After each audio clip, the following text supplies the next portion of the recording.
Hello, everyone, and welcome. This is the apostate prophet. We have been dealing with Islamic apologists and Dawah dudes a lot. And every time we see them lie about different things, you and I both made videos about these things as well.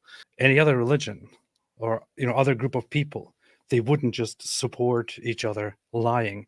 But it seems like in the Dawah scene, it's very, very common that somebody lies and everybody just goes along with it, and nobody even sees it necessary to call them out and correct them.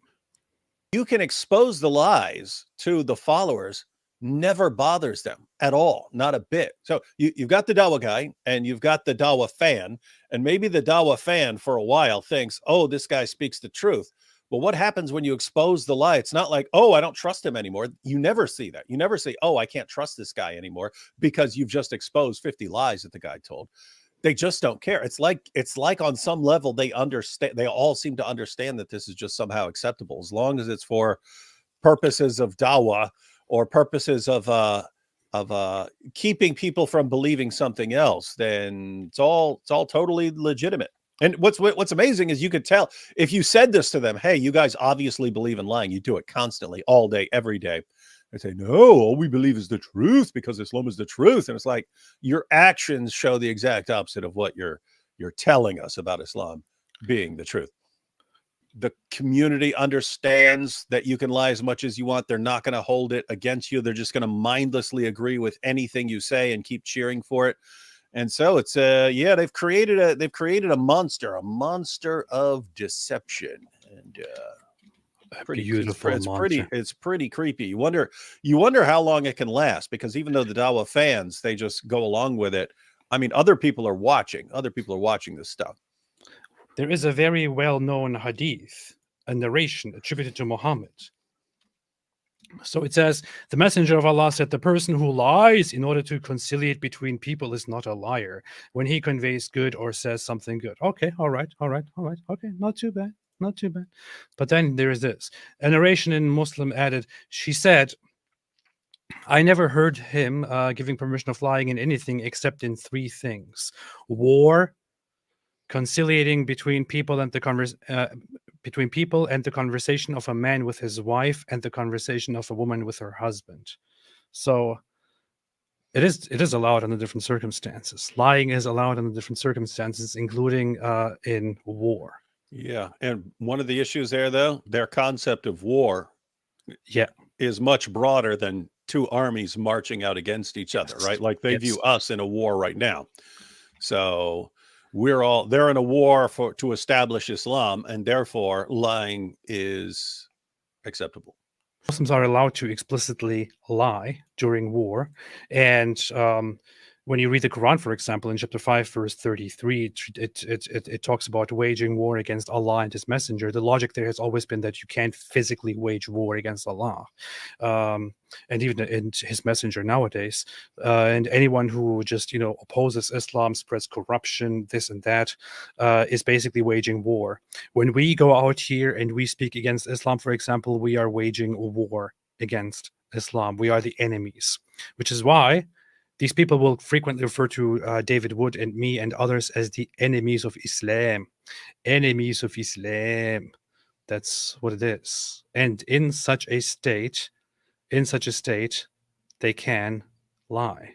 Islam QA, the Hanafi school, here the scholars say, for example, the three cases explained in the hadith are when a man speaks to his wife or a wife to her husband concerning matters that will increase the love between them, to show to his wife more love for her than he actually possesses in his heart, or to say other than the reality concerning the food, etc., to please her. All right. At times of war, as a tactic or to demoralize the enemy and win the war. When a person is intermediating in order to bring about reconciliation between two disputing parties, and so on. To tell one party the other said such a good thing about him, even though he did not hear such from him. This even is already looks problematic. You're trying to make peace between people, and you're like, hey, you know what?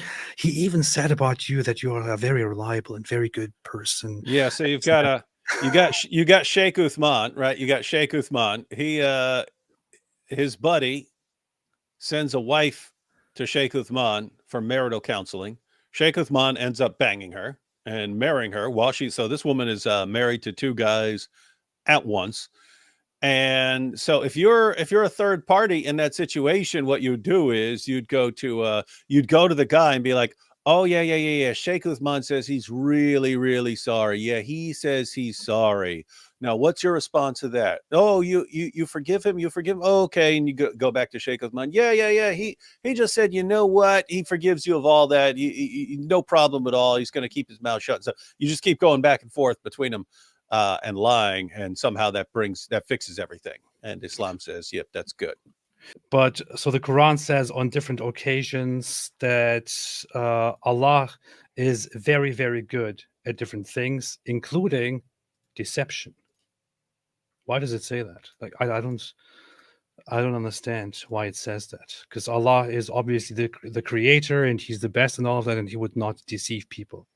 But it says, for example, that they schemed, that Allah schemed, and he's the best of schemers. He planned, Allah planned, he's the best of planners, plotted, and he's the best of plotters, and so on. So it looks like Allah is a deceiver. He likes to deceive, he likes to scheme, he likes to make plots, and so on. And he's described as the best of them, the best of deceivers. So now here's the thing.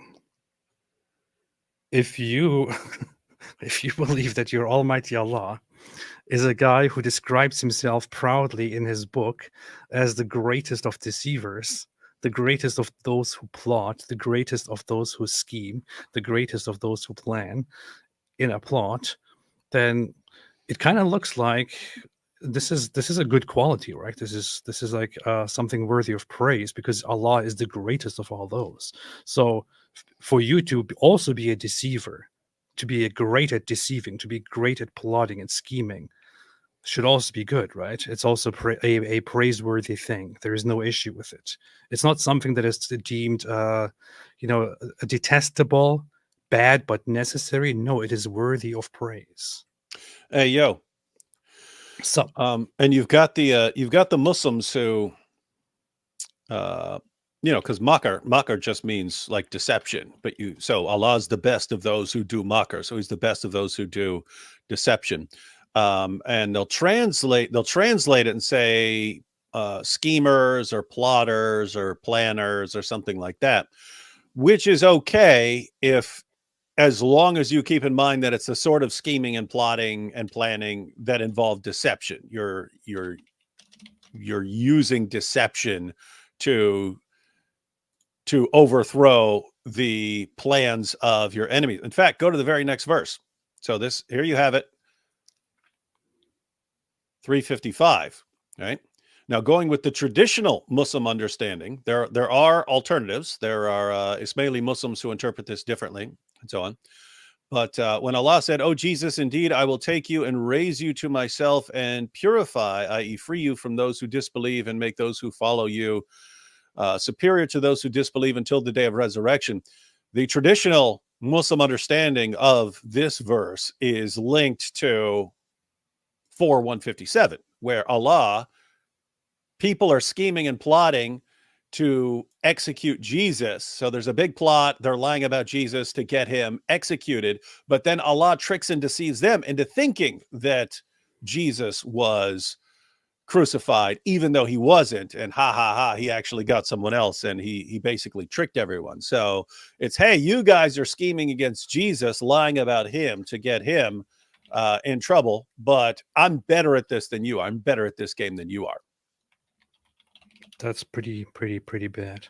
And then there's also, of course, the other verse, which is chapter 8, verse 30, which says, and when those who disbelieve plotted against you, or made a scheme against you to capture you or to kill you or to evict you, but and they plan and Allah plans, and Allah is the best of planners. Often people simply just take this part here from a translation like this and say, oh look, Allah says they plan and Allah plans, and Allah is the best of planners. Allah has a plan. Just trust the plan. But that's not what it is. Like, the context here is about them plotting, tricking, or trying to plot against Muhammad in order to capture or kill him. And Allah says, talks about that plot, how they are trying to, plot against him and scheme against him. But Allah is the better schemer. Yeah. Hey, if you want to see how Allah does this, go same chapter, same passage. Go down to verse 43. So Sahih International, remember, O Muhammad, when Allah showed them to you in your dream as few, and if he had shown them to you as many, you believers would have lost courage and would have disputed in the matter of whether to fight. But Allah saved you from that. Indeed, he is knowing of that within the breast. So this should be massively disturbing. Muslims say, so going back to the issue of 355. So 354 says that Allah is the best of deceivers. Other people try to do it, but Allah does it better.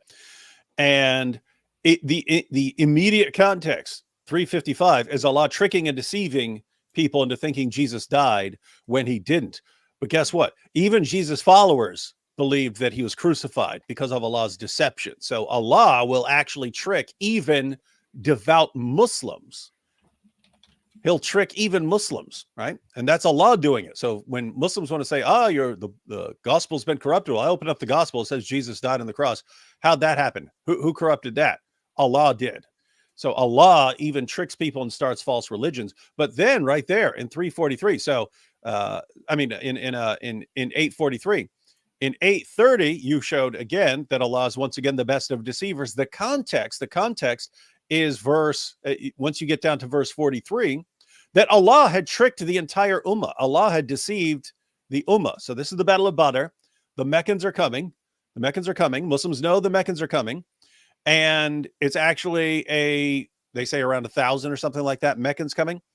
And Allah, according to the passage, knows that if they know they're outnumbered, they're not going to trust Allah and they're not going to go out and fight. So they're going to be cowards and they're going to stay at home. Even if Allah orders them to go fight, Muhammad orders them to go fight, they're not going to fight because they're going to be too scared. So what Allah does is he gives Muhammad a dream, in which case, it's just a few people showing up. We can beat them. We're going to have them totally outnumbered because it's just a few people protecting their caravan. So Muhammad gets his dream and he stands up to his fans, to his followers, and says, I have a revelation. There's not a lot of these guys, ladies and gentlemen. There's very few of them. We can take them. It's very few. My revelation says so. They get out there. The Muslims get out there. We can take these guys. There's only like a couple of them. Ha, ha, ha. They go out there. They're totally outnumbered. But then Muhammad gives the guarantee that anyone who dies in battle goes to paradise and stuff. This turns the tide. They eventually win the Battle of Badr. Then they come back. Hey, well, what's up with that dream that you had? You have a dream. There's only a few guys. And then Allah answers in verse 43. Allah answers, if I had told you the truth, you wouldn't have gone out and fought. So I had to deceive Muhammad and deceive you Muslims through Muhammad by giving him a false dream. I had to do that to get you to go out and fight. So what's Allah saying here? That it's perfectly acceptable to lie to get people to do what you want. The creepy thing is that he will lie and deceive people even through his prophets. And we've seen the impact that has. Abu Bakr famously said, if I had one foot in paradise, I would still fear Allah's deception. And that was a man who had been guaranteed. He was one of a handful of people who was guaranteed paradise by Muhammad. Muhammad said he didn't know what Allah was going to do with him, but he guaranteed paradise to certain people. And Abu Bakr was one of them. And Abu Bakr would still say, if I had one foot in paradise, I would still fear Allah's deception, meaning, hey, I see all my virgins, got all my virgins decked out for me there. I'm about to step into paradise. I got one foot in there, and Allah, I'm tricking you. I'm sending you to hell. And that what that means is that interpretation, according to Abu Bakr, would be Allah tricked me into believing I was going to heaven, and even tricked me through Muhammad to believe, because he wanted me to do certain things. And yet, and where would he get the idea? Where would he get the idea that God could deceive him through a prophet? Right there, 843. It had happened before. Allah had tricked the entire Muslim community into doing things by deceiving them. We are dealing in Islam with a deity who is a cosmic trickster, deceiver. He's more like Loki. He loves to make mischief and so on, and loves to lie. That's the God we're dealing with. Well, how do I know when that God is telling me the truth and when he isn't? Well, I don't know that.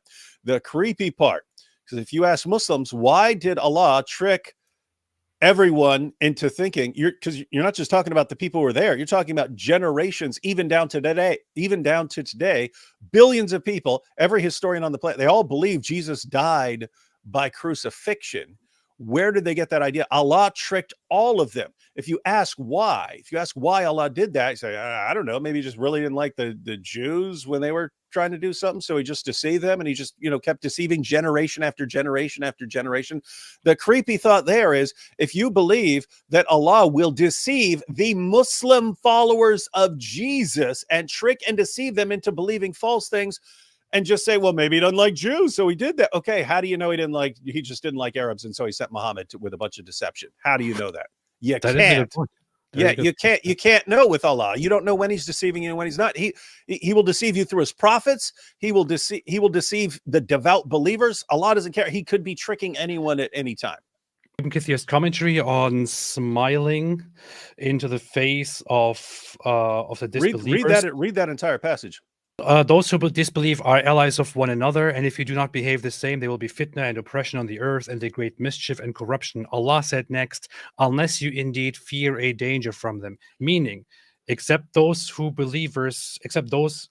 You might want to pull up 328. It says, let not believers take the disbelievers as allies or as friends, rather than the believers. And whoever of you does that has nothing with Allah, except when taking precaution against them in prudence. And Allah warns you of himself, and to Allah is the destination. So don't take the disbelievers as friends unless you are totally forced to.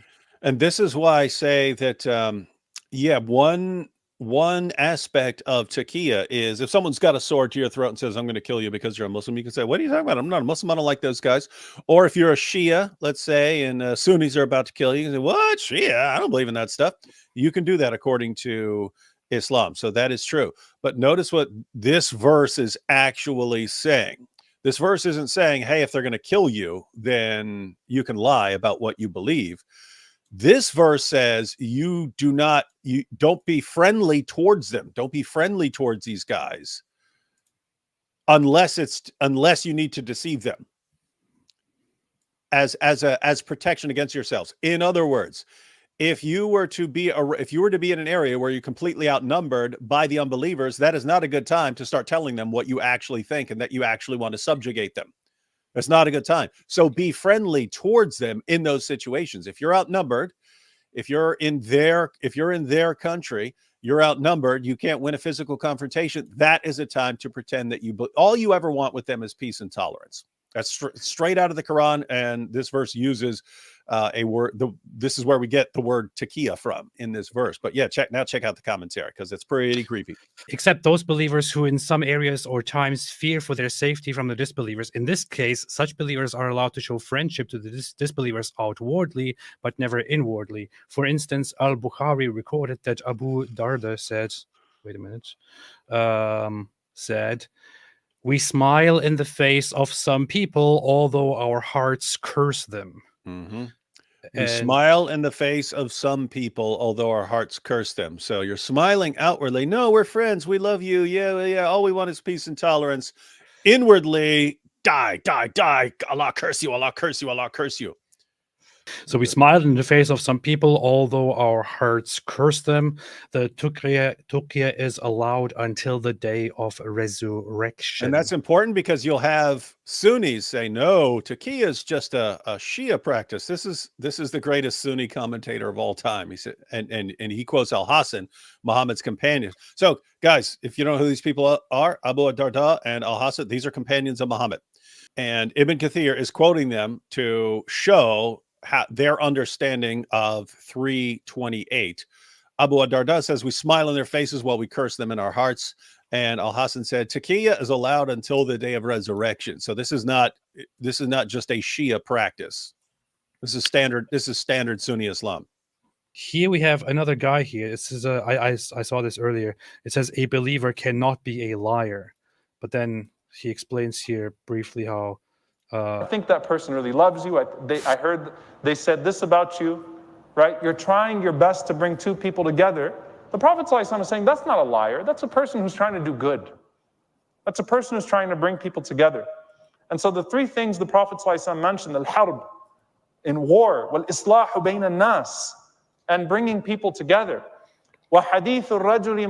So in war, it is allowed. And we have a different case also. We recently had this very interesting case of Ali Dawah and Mohammed Hijab coming together and saying some really interesting things about lying to your spouse. You remember this, David? Let's see. Die for their sisters, will take a bullet for their sisters, but will not share their husbands for their sisters. Shameful, disgusting people. They will not share their husbands with their sisters. Lie to your spouse. You can lie to your spouse. So can they lie in the context of, for example, if one says, I sense that you've got a second wife, can he say, no, I don't? Yes, you can. You can say that. You can say that. Yes, I personally believe this is the Prophet said you can do it. White lies? It doesn't have to be white. It can be a black lie. If someone does this and they get caught, for example, or something happens, or or she just asks him, where were you last night? Yeah, but even that, he can lie. The man can do it. It's up to the man. No woman can take that right away from the man. We point out what Allah and Muhammad say, and then we point out, like, this has an impact. These guys constantly lie, and here they're just saying, yeah. If you want to be out there banging some other ladies, getting second marriages, getting muta marriages, whatever it is, whoever you're out there banging, and you can come back and your wife can be like, where were you? I'm like, oh, well, I was giving dawah. I was giving dawah. They're saying it. They're flat out saying it. How would you trust these guys to tell you the truth on pretty much anything if they're just acknowledging they can lie about stuff like this to the people they're supposed to love most in this world, their own wives? And when we expose these guys for just lying in arguments and so on, their fans just go with them. No, they speak the truth. These guys are telling you they will lie to you. Ladies, these guys are telling you, even if you married one of them, they would be happy to lie to you. You think they're telling the truth to us? My goodness. One says, I sense that you've got a second wife. Can he say, no, I don't? So this is in their Sharia manual, Reliance of the Traveler, and they quote Ghazali. Imam Abu Hamid al-Ghazali says, speaking is a means to achieve objectives. If a praiseworthy aim is attainable through both telling the truth and lying, it is unlawful to accomplish through lying because there's no need for it. When it is possible to achieve such an aim by lying, but not by telling the truth, it is permissible to lie if attaining the goal is permissible. So if there's no reason to lie, if it's not accomplishing anything, then don't lie, tell the truth. But if you can only get what you want by lying, then lie. And it's permissible to lie if attaining the goal is permissible. So if the goal you're going after, destruction of Israel or something like that, is permissible, then lying to get it is permissible. Yeah. That's what it is. This is the religion that we're dealing with. Is anyone ever surprised at all at this point? I'm really, really, really wondering. Hey, that's funny. AP's computer crashed. Does everyone still see me? He didn't freeze. His computer crashed. Welcome to the D Wood Show, ladies and gentlemen. Let's talk about the gospel, everyone. See, God created the heavens and the earth and created man in his image. We're supposed to be a kind of reflection, but we screwed that all up. We screwed it up bad, because in giving someone the ability to image God, you're giving them a lot of abilities that they could misuse as well. And so we misuse it. And this is what we call sin.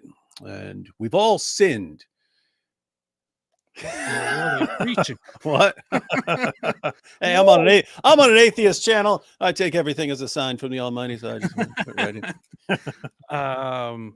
By the way, yo, this is you and You and I were, we had the exact same reaction. We were having the exact same reaction at the same time when we were in Israel.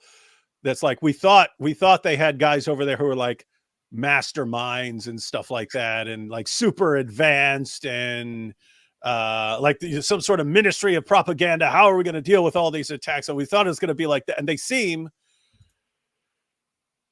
pretty clueless about how to deal with certain things. They're doing it. They're doing a really good job making sure people know about the hostages and keep saying, bring the hostages back. They're doing a great job of reminding people that, hey, we were the ones who were attacked here and stuff. They're doing that.